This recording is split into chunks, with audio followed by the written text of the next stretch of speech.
The pain hasn't been extreme in quite a while. I was, it's hard to explain. I don't even feel pain right now. I'm basically discomfort now if I'm in bed too long. Discomfort, stiffness, pain a little bit. I used to help out at a party store and hang out in the parking lot out there with the guys, and Butch showed up one night and we got to be friends, and I think I was at the party store and I was on my way home and there was Butch, and we started hanging out, and we went to a few houses to see if anybody was around, and we went back to his place where the dogs were.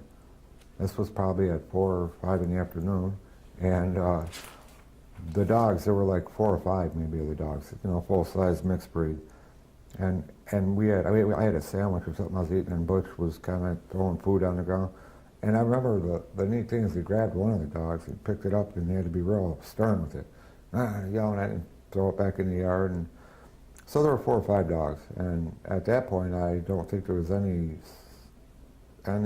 chance of, the dogs turning on me or coming after me. I didn't even think about it.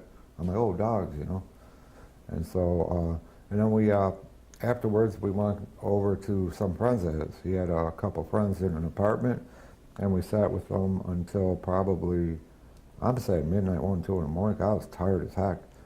And he was there with this couple friends, a guy and a late girl, and so I said, well, I'm beat. I'm gonna take off. I took off and I went home to where I stayed, and I wasn't really feeling like sleeping, so I went back to Butch's because there was a 50-pound bag of dog food a guy dropped off for him, and it was unopened. And there might have been 2 or 3 of the dogs out there, and I went to open it. And you know how those ties on the top are always hard to do sometimes? I couldn't find it, and then one of the dogs nipped me, and after that I remember saying, please stop, please stop, please stop, and somebody help me, and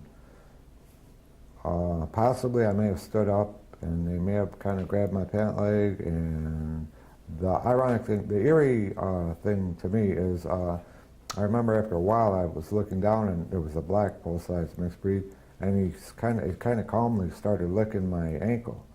And I'm not sure, I have a roommate that has moved on, but he said maybe the dogs felt that I was being non-threatening, and that I conceded and that something, but I don't know, that was just weird how he kind of just calmly started licking. And I think I thought, okay, maybe it's, and after that, I don't know how much damage was done, but very strange. Well, they say things happen for a reason. And I even said to, I think my brother Mike and his girlfriend Debbie, that bringing me close to my family again is got to be the reason, if there was a reason. And I'm not only seeing my family again, we're seeing each other in a completely different way. I mean, really the way we should be seeing each other, we're seeing each other, eye to eye and everything. So I do remember saying that I said to somebody, I don't feel a desire to focus on negativity. I mainly just keep trying to strive to get better.